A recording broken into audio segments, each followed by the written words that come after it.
On a busy September afternoon in 2023, Judith Boivin was running errands, taking her husband to the doctor, when she got a call. The phone rang and it was plugged into my car, so it was easy to answer. And it was the Rockville Police Department that came up on the screen. Judith is 80 years old, and she lives in Rockville, Maryland. The officer on the line told her she was in trouble. The individual asked who I was and how old was I and where did I live. And yes, you are being charged with fraudulent money laundering. Mm-hmm. And there is an active FBI case and they're doing the investigation. And so I'm going to be referring you over to an FBI agent. Judith's mind started racing. She had no idea what this police officer was talking about, but she wanted to cooperate and help the authorities however she could. Then the FBI agent, a man named Wayne Jacobs, came on the line. He told her he knew she was innocent, but a drug cartel was using her Social Security number to open bank accounts. He said, well, we would like to ask you if you would be willing to work with us and to be an asset. The FBI had come up with a plan to catch the cartel. They would be able to set a trap for them. And when he explained that if you can withdraw your money, my Social Security number would be changed. I would be given a new number. The money that I take out would be going into a vault at the courthouse in D.C., and that money would be returned to me. And this is how Judith ended up transferring her entire life savings over to scammers. Judith is everybody's mom and grandma. And that is why I chose her to tell the story of the victim. Michelle Singletary is the Post's personal finance columnist, and she's been writing about Judith's story. Last year alone, the FBI fielded more than 800,000 reports of crimes like this one. That's roughly 2,400 a day. And authorities think the real number of victims is much higher. We've heard the news headlines. We've seen it on television. We see it on these crime shows. And oftentimes we concentrate on the big dollar amounts. They lost $100,000, $600,000, $1 million. Mm-hmm. Like hearing about these scams that, you know, people who get called and they think it's somebody else and they're just giving away their money. Yes. And that's how we look at it. And in Judith, we have a victim who worked her whole life as a public servant, as a therapist, as a nurse, volunteering to help other people. This pretender told her that she was an FBI asset, and that's what she thought she was.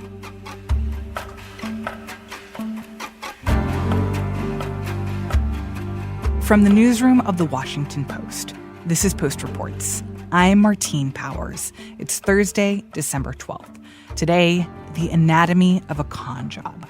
We dive deep into how this scam worked, how the systems that could have protected Judith failed, and what it all can tell us about how to stop this from happening to hundreds of thousands of people every year in the U.S.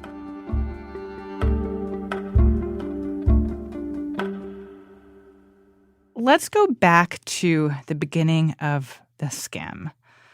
Judith gets a call from the Rockville Police Department, and that was actually the second time that they'd called her that day. Tell me about this fun conversation. She got a call, and it said Rockville Police Department. And she was busy doing some things. She's like, okay, she kind of ignored it. And then they called again. So you get 2 phone calls from the police department. You're thinking something's wrong. She was on her way to take her husband, who has Parkinson's disease, to a doctor's appointment. And so she took the call. He told her that her Social Security number was being used to open up bank accounts. The investigation was on this cartel that was trafficking fentanyl. And part of the scheme was they were selling drugs and they were taking drugs over the Mexican border. And they just wove this whole thing. And of course, her head is spinning and she's thinking, I didn't do any of that. I didn't open up any bank accounts. What are you talking about? And they said, well, you need to take care of this because your name is connected with it. You could be arrested. You could be charged. And that's all that she heard at that point. And so then that person said, the FBI is handling the case. Let me transfer you to the FBI. And then the next call changed her life. He said, well, we would like to ask you if you would be willing to work with us and to be an asset. And when they use that term asset, what did that mean to you? Well, that I would be helping with the case, so to speak. And that part was exciting to me from the standpoint of being a mystery lover myself and having read so many different mystery and detective stories. And I thought, wow, that would be okay. I could do that, I think. Yeah. At that point, when she first started talking to the quote-unquote Rockville Police Department, then when she was transferred to the FBI, was there any part of her that was suspicious about this? Not at all. Not at all. Because the scammers are able to spoof real numbers. So if you looked up the number that's on your screen, it's the actual number of the police department or the FBI. Oh, wow. The caller ID said the Rockville Police Department. And so she never suspected that this was a scam. Explain more like what they wanted her to do. Because it sounds like they're saying, look, it seems like you might be kind of tied up in some illegal business. She says, no, I didn't do anything wrong. I'm innocent. And then how does that become, okay, well, then you have to send over money? At some point, as they were talking to her, they were able to extract from her where she was banking. And so the conversation then turned to, well, you know what? Because they're using your Social Security number and they possibly have the ability to get into your bank accounts, you need to move that money to a safe government locker. So as we're investigating the criminal case, that money isn't subject to the case in the criminal investigation. You'll have access to it and it won't get caught up. So they didn't start off saying, hey, send me all your life savings. They said, no, they talked in terms of building a criminal case. And they pulled her along as, you know, you're going to be an asset. In the meantime, let's move your money so it doesn't get caught up in the investigation. That in her mind, she was protecting her money, that this was like a government-sanctioned account that would be more secure than where she currently had her money in a private bank. And that if she moved it over, then the government would make sure that that money was safe. That's right. The money would be put aside and that it would be returned to her after the case was over. So how did that play out? Once she was like, okay, I guess I need to protect my money, what did that look like? So they asked her to fill out a financial statement of assets. And so they sent her this fake document in which she listed all the money and where it was. So now they had a roadmap to her money.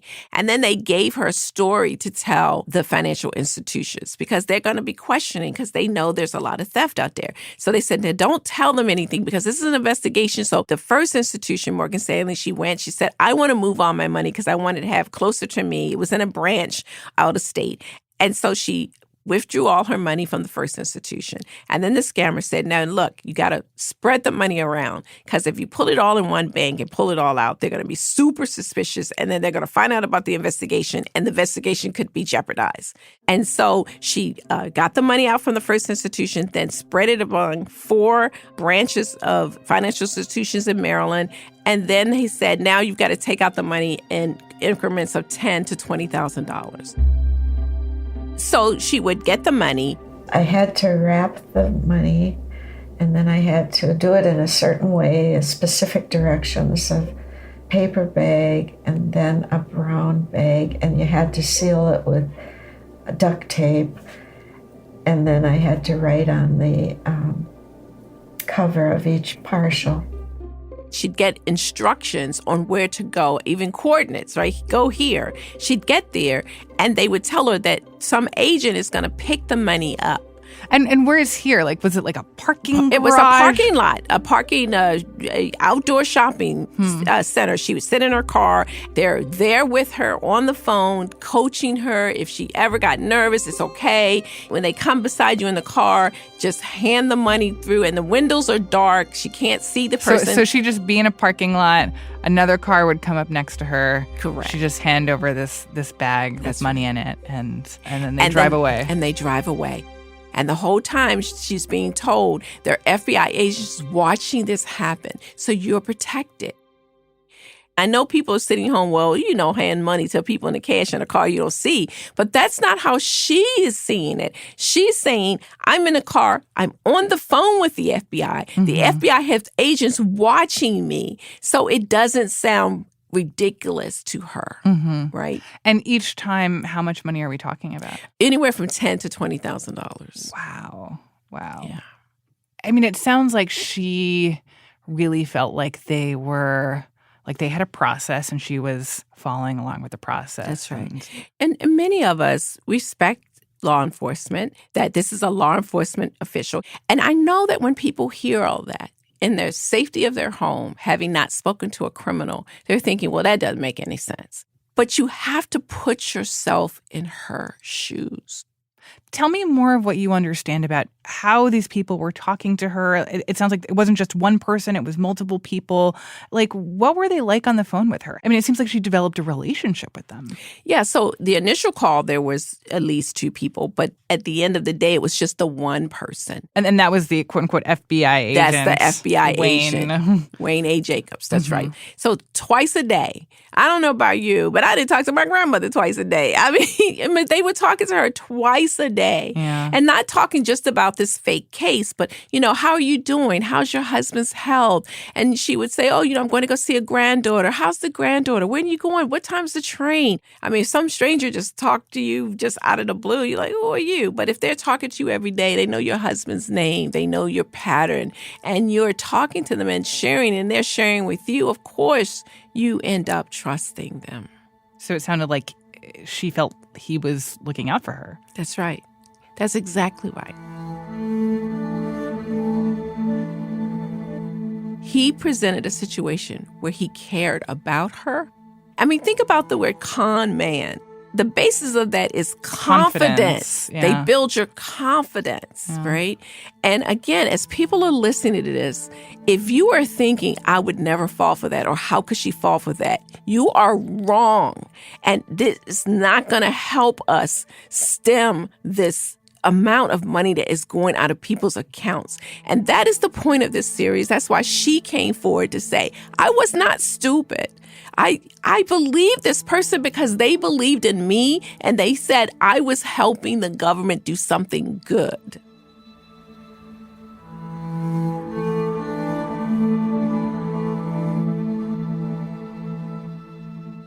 After the break, how this scam finally got exposed, and how Judith is trying to pick up the pieces of her life. We'll be right back.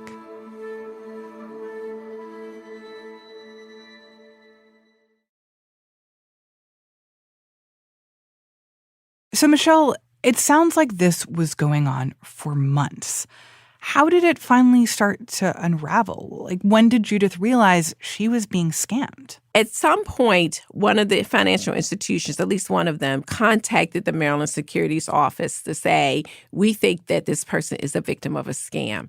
And so it goes into their system. It takes a couple of months for them to reach out to her. They're swamped. And when they do, she thinks they are part of the investigation. So she says to the person, so how's the case going? When am I going to be contacted? And they like, we don't know what you're talking about. And she sends an email that she got from the scammer. And he says, look at the email address. And it says USA.com. And the fraud investigator from Maryland says, if it was from the FBI, it would say .gov. And she then says, well, how would I know that? So what did he say on the phone? That it's a scam. And what did you think after he said that?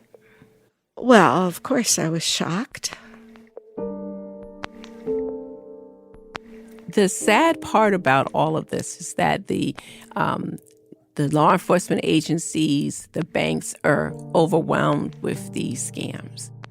And I said, and what day did you receive this email? He said on November 1st.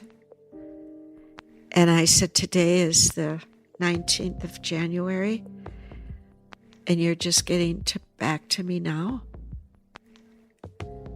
That really disturbed me. Every cent of my money went out after November 8th.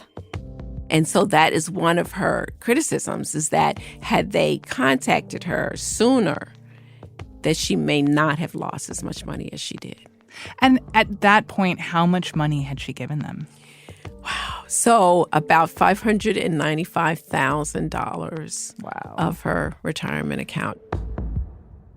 So what was the process for her in that moment of realizing, oh my gosh, this was a scam? This person I'd been talking to for weeks and weeks, this person who I really came to trust, that he was scamming me. Utter disbelief. Utter disbelief shook her to her foundation, to her core. She is a giver. She's a caregiver. How could someone do that to her? And then how could I have fallen for that? They blamed themselves. I mean,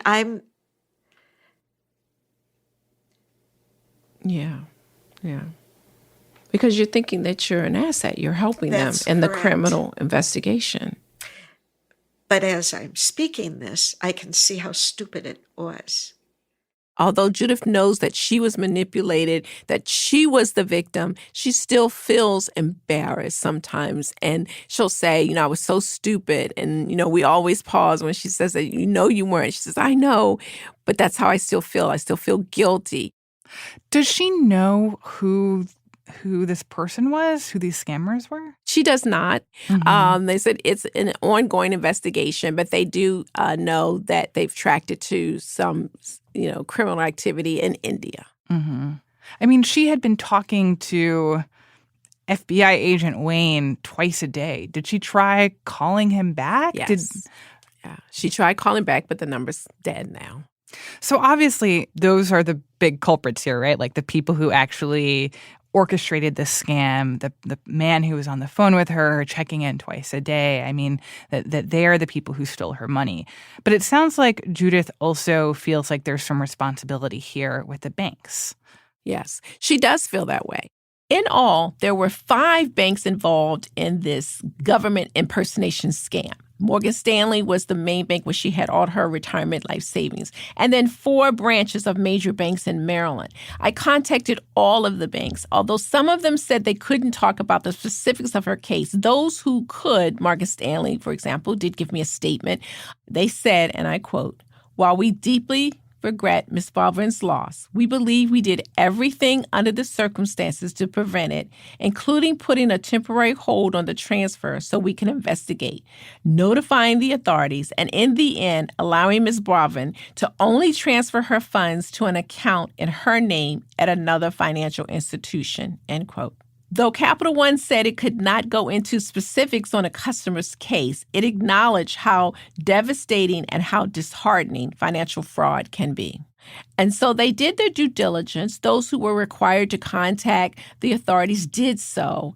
But from Judith's perspective, it wasn't enough. That what she said was, they said, "We think this is a scam." And from her perspective, she says, well, if you had said they're going to lie to you, they're going to be on the phone with you, they're going to be talking to you all the time. If they'd given her more details about what it looks like in practice in real time, that perhaps it could have shaken her out of the ether. And that's where she feels that they failed. Had one of those 2 investigators at the Morgan Stanley institution that had been carrying my finances for 30-some years, had either one of them called me and said, "Listen, we see what's happening here. We know that you're asking for all of your money out.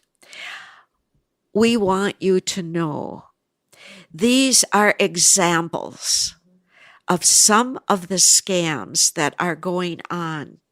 Had anyone said anything to me. My own financial advisor did not talk to me. She just said, "Are you sure this is what you want to do?" Here's the difficulty. You just have to keep in mind that the scammer has much more influence in these situations and had so over weeks and months. And so it's hard for the banks to counter that when the scammer has been manipulating her and lying to her and telling her that they're from the FBI when the banks only know her as a new customer. And that makes it difficult to spot this and stop it. And you said that there was also this critical period in which Morgan Stanley had flagged her account to the Maryland government, but that it had taken them about a month and a half to act.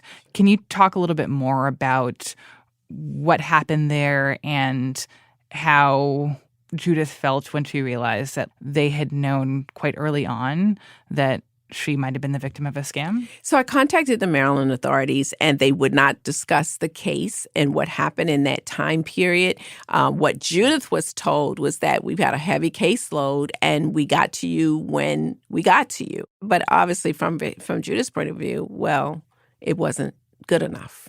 Now, I've worked with the Maryland authorities. I've done scams investigations, and I know that they are overwhelmed. I mean, there are a lot of people being scammed. I mean, people listening right now probably have gotten several calls in the time that it takes for this whole podcast to play out. And so I understand that. And I think all the law enforcement officials I talk to recognize that they have to do more. What's the possibility of getting her money back? Because, I mean, if the banks had some early warning that this could have been a scam, but that it took months for this to be communicated to her, I mean, couldn't they just give her back her money, right? Like, you know, if you get a fraudulent charge on your credit card, you call your credit card company, they're like, okay, we'll cancel your credit card and cancel those charges, and you don't have to pay for them, and we'll just send you a new card. I mean, can't they do the same thing here? Just give her back her money? Well, that's how she feels, obviously. But the problem with the way this works, the way the scam works, and the scammers know this, she took the money out.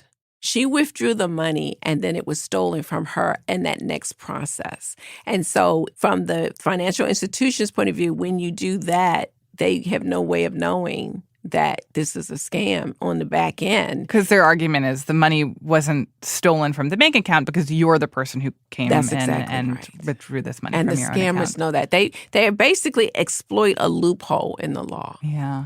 It's sort of like let's say if you went to the bank and you withdrew $100 and then later you're walking down the street and someone knocks you on the head and takes your purse and takes the money. Yeah, the bank's like, that's not our problem. That's not our problem. Yeah. But then what about the government? I mean, can the government give her some of her money back considering that she was the victim of a crime? If they can do an investigation and get the criminals and then confiscate some assets, then sure. But in these type of scams where there's cash involved, or they buy gold or cryptocurrency, you know, the money's gone.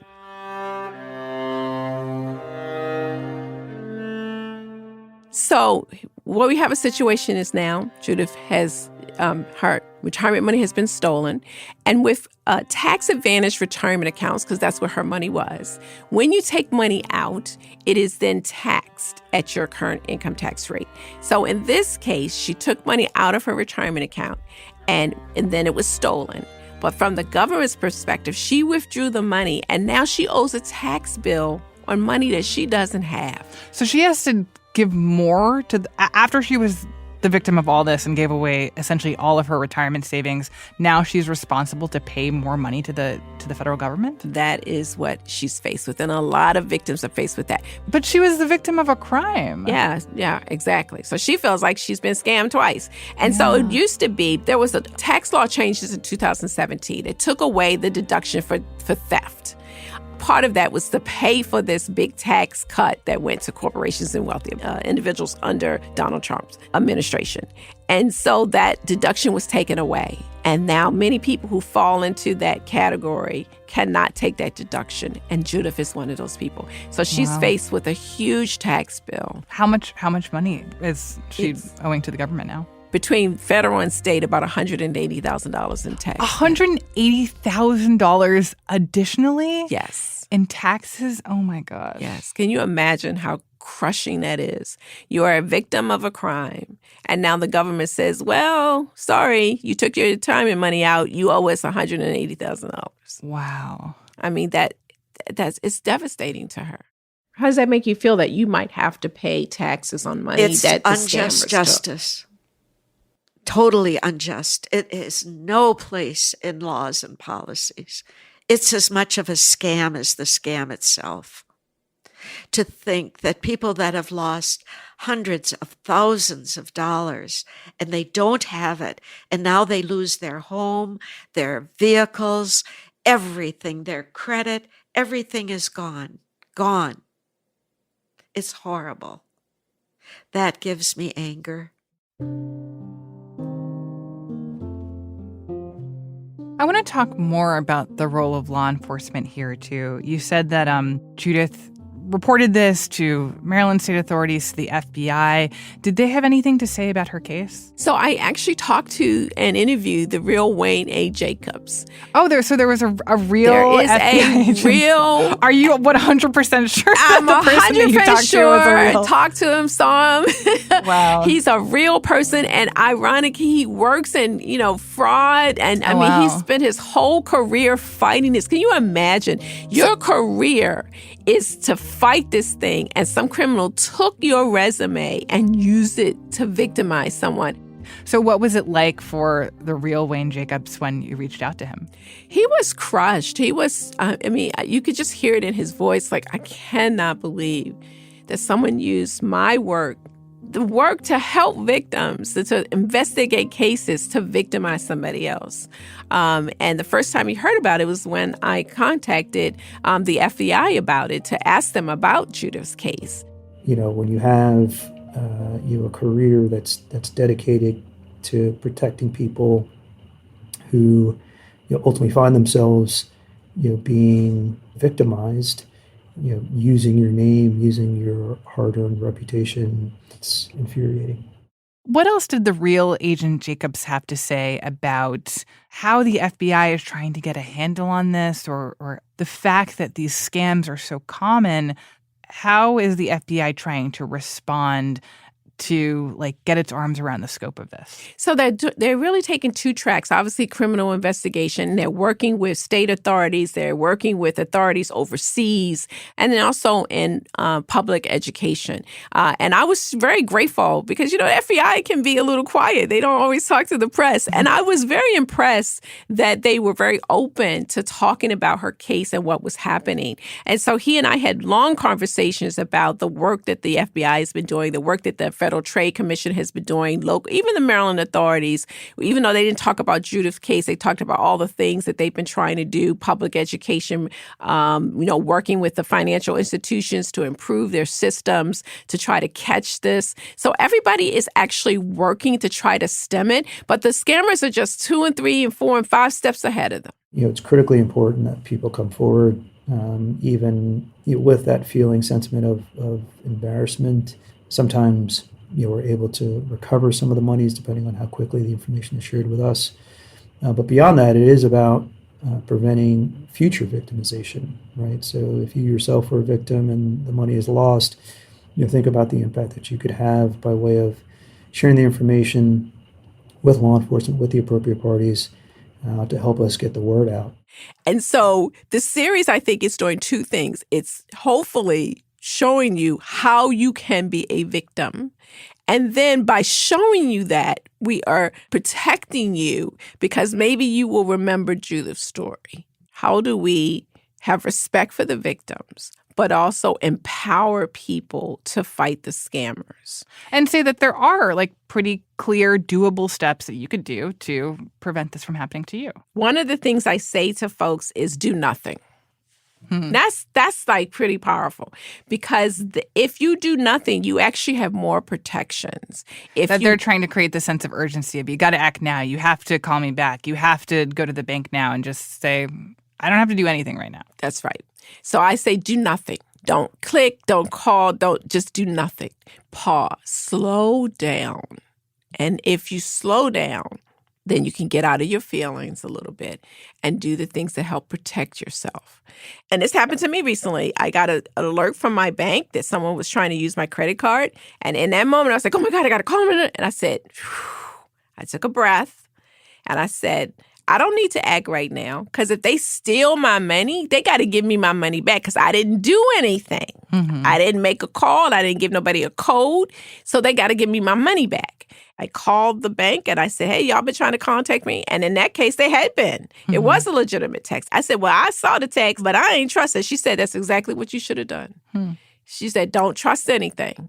When I teach about finances, what I tell people is the worst financial decisions are made when you are emotional. And so that is key to training people. You just slow down. Yeah, I think that's really important advice. My understanding is that you've also been looking at this from a legislative perspective, and that you've been talking to a member of Congress, Jamie Raskin of Maryland, to talk about this. And Raskin also happens to be Judith's representative in Congress, right? That's exactly right. Tell me about why you called him up and what he had to say about this. Raskin and some other legislators have been fighting to put back the deduction that would allow victims to take a deduction for the loss. That would go a long way. So this to is help what was them. changed in 2017. That is correct. Bringing that back, that basically if you're the victim of a financial crime, then you're not responsible for paying taxes on the money that was taken away from you. That's exactly right. There was a perfectly sensible and indeed compelling provision in the tax code, which says if you've worked your entire life, you've saved up $600,000, and that money gets stolen from you in a scam, then you can deduct that money for the purposes of paying taxes. For one thing, you might not even have any money to pay taxes with, but for another, people shouldn't have to pay taxes on wealth that has been accrued that they've never seen. Realistically, what are the chances that that's actually going to happen? And where does that legislation stand now?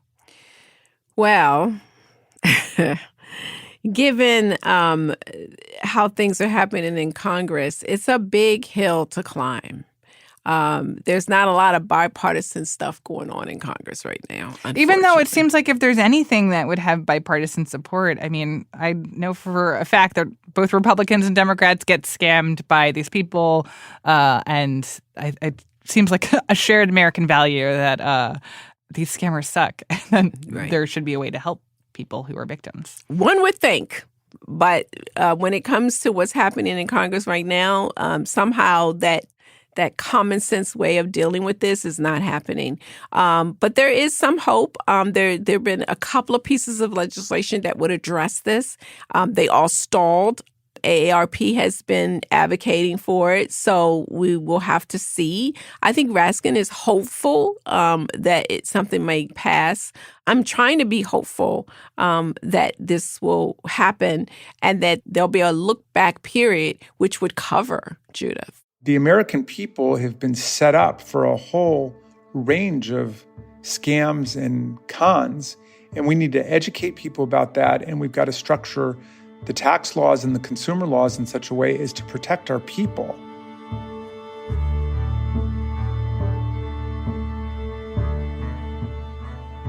It has been a year since Judith first gave this money to the scammer.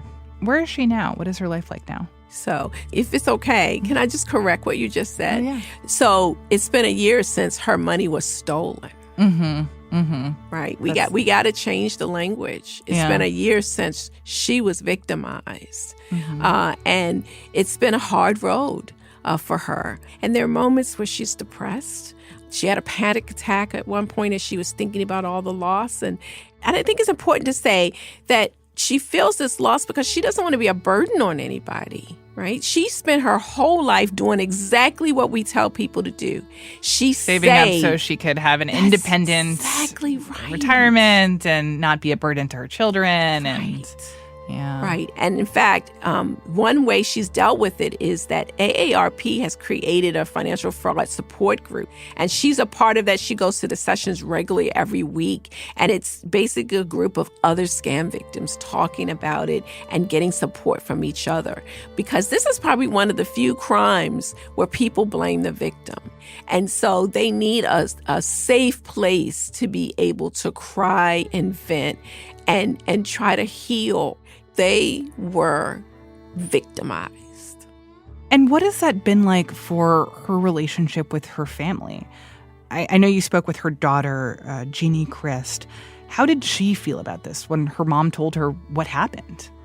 So it's a lovely relationship to watch because her daughter says, I was mad. How could you do this? But it quickly switched because she right away thought, okay, I can't do that. She's already lost so much. Let me not be judgmental. Yeah. And she quickly pivoted to say, Mom, what can I do to help you?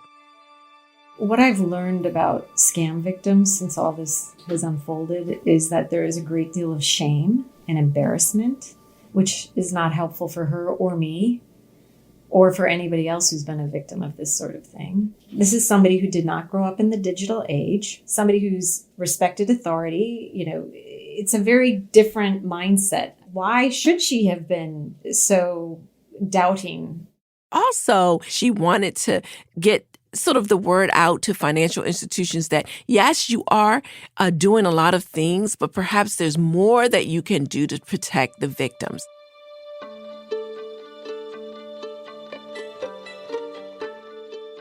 For Judith now, what is her message that she wants to get out to other scammers and to other victims like herself?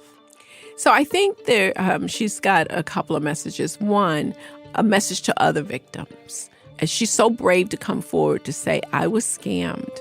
I fell into the ether. This is what happened to me. I hope my story will save you.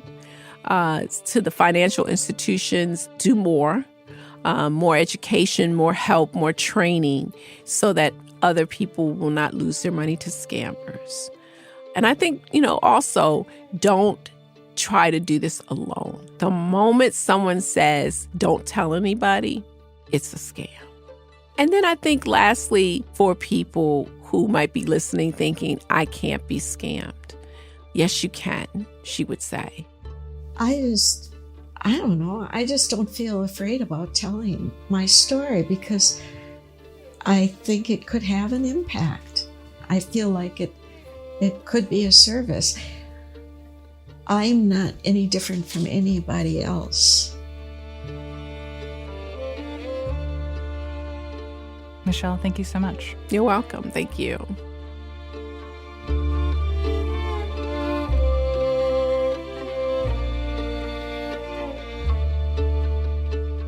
Michelle Singletary is the Post's personal finance columnist. Her series is called Scammed, and it's available now. We'll put a link in our show notes so you can read the whole story. That's it for Post Reports. Thanks for listening. If you want to show your support for the show, please subscribe to The Washington Post. Not only is it a great way to help us continue to do this kind of work, but you can now get access to Washington Post podcasts ad-free in Apple Podcasts. Subscribe in Apple Podcasts or by following the link in our show notes. This episode was produced by Charla Freeland. It was edited by Maggie Penman and Ted Muldoon, who also mixed the show. Special thanks to Joshua Carroll and Amber Ferguson. I'm Martine Powers. We'll be back tomorrow with more stories from The Washington Post.